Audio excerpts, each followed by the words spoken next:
Del Evangelio según San Mateo. En aquel tiempo, al llegar a la región de Cesarea de Filipo, Jesús preguntó a sus discípulos: ¿Quién dice la gente que es el Hijo del Hombre? Ellos contestaron: unos que Juan Bautista, otros que Elías, otros que Jeremías o uno de los profetas. Él les preguntó: ¿y vosotros, quién decís que soy yo? Simón Pedro tomó la palabra y dijo: Tú eres el Mesías, el Hijo de Dios vivo. Jesús le respondió: Dichoso tú, Simón, hijo de Jonás, porque eso no te lo ha revelado nadie de carne y hueso, sino mi Padre que está en el cielo. Ahora te digo yo: tú eres Pedro, y sobre esta piedra edificaré mi iglesia, y el poder del infierno no la derrotará. Te daré las llaves del reino de los cielos.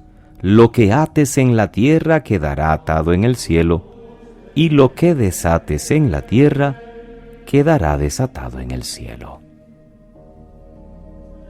Palabra del Señor. Gloria a ti, Señor Jesús. Es 29 de junio, queridos hermanos. Es día de los santos apóstoles San Pedro y San Pablo, unidos en un entrañable recuerdo. La Iglesia celebra la fiesta de estos dos grandes apóstoles, columnas de la Iglesia y testigos de la fe y del amor a Cristo, por supuesto cada uno desde su personalidad. Pedro era pescador de Betsaida, Pablo un judío de Tarso. Ambos fueron llamados por Cristo Jesús. Pedro junto al lago de Genesaret, Pablo en el camino a Damasco, mientras iba a perseguir cristianos. Ambos, sin embargo, respondieron con prontitud y se convirtieron en personajes importantísimos en la historia de la primera comunidad. No murieron juntos. Pedro fue mártir en el circo de la colina del Vaticano en tiempos de Nerón, y Pablo un poco más tarde en la vía Ostiense, camino del mar.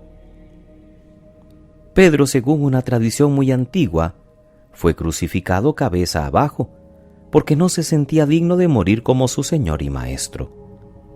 Por eso algunos signos e insignias que podemos ver en algunos tronos o sillas papales presentan la cruz invertida, no porque haya algún signo satánico como algunos detractores de la Iglesia quieren acusar, sino porque Pedro murió crucificado boca abajo y Pablo murió decapitado. Cada uno de ellos tiene una basílica dedicada en el lugar de su martirio. Pedro en el Vaticano y Pablo en la vía Ostiense. Basílicas que fueron levantadas en el siglo IV por Constantino, apenas iniciada la era de paz para la Iglesia. Y las lecturas que hemos escuchado en esta fiesta, en esta solemnidad, nos ayudan a entrar un poquito en la personalidad de cada uno de los apóstoles. Hechos de los Apóstoles nos narra el momento de crisis que vivió la comunidad cuando había problemas entre las autoridades religiosas y las civiles. Herodes Agripa, que era nieto de Herodes el Grande, para agradar a los judíos empezó a perseguir la iglesia y como había mandado decapitar a Santiago, le pareció bien encarcelar a Pedro. Pero la comunidad oró insistentemente y el ángel del Señor le liberó de modo milagroso. El mismo Pedro no lo termina de creer. Pues era verdad, el Señor ha enviado a su ángel para librarme. Lucas dice que era la semana de Pascua. En cierto modo se repetía el acontecimiento del éxodo liberador del pueblo de Egipto y el de la resurrección de Jesús de entre los muertos. En esta ocasión, era Pedro el liberado de la cárcel. La segunda lectura, un trozo de la segunda carta de San Pablo a Timoteo. Pablo está en la cárcel, es prisionero en Roma. Lo tratan como un malhechor.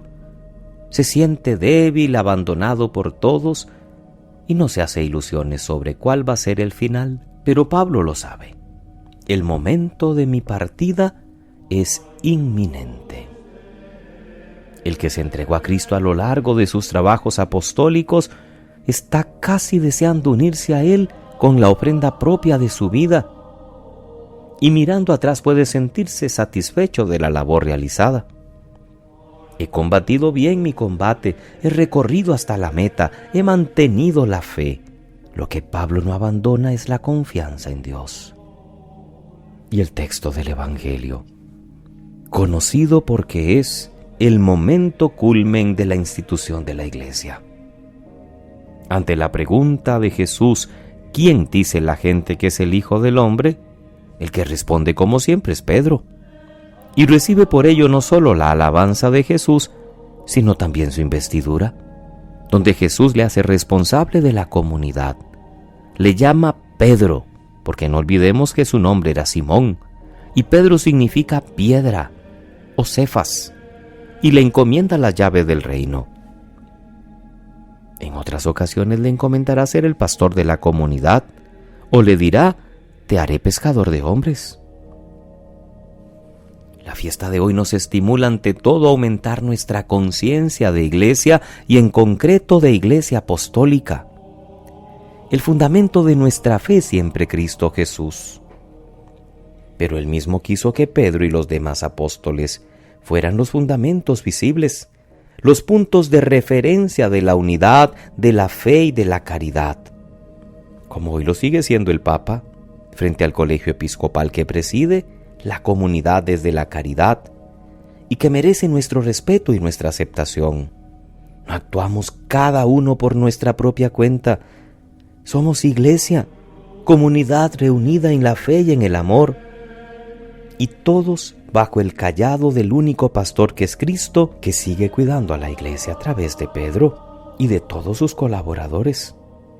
Hoy más que nunca, recordemos y pongamos especial énfasis en la frase del credo: creo en la Iglesia que es una, santa, católica y apostólica. Y lo mismo cuando en la plegaria eucarística nombremos, como hacemos siempre, al Papa, al obispo propio y al colegio episcopal, al contemplar estos dos grandes apóstoles de la primera era cristiana. Veamos cómo se puede colaborar en la misión comunitaria desde temperamentos distintos, aprendiendo la lección del pluralismo.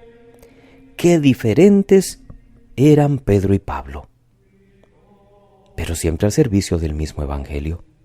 Cada uno con un carácter propio, con virtudes y defectos, con campos muy diferentes de actuación, pero enamorados de Cristo y valientes testigos suyos. Aprendamos de Pedro y Pablo a superar con valentía las dificultades que podemos encontrar en nuestro camino y no nos cansemos de dar testimonio de Él a pesar de nuestras miserias y debilidades. Que pasen muy feliz solemnidad de San Pedro y San Pablo. Que Dios les bendiga.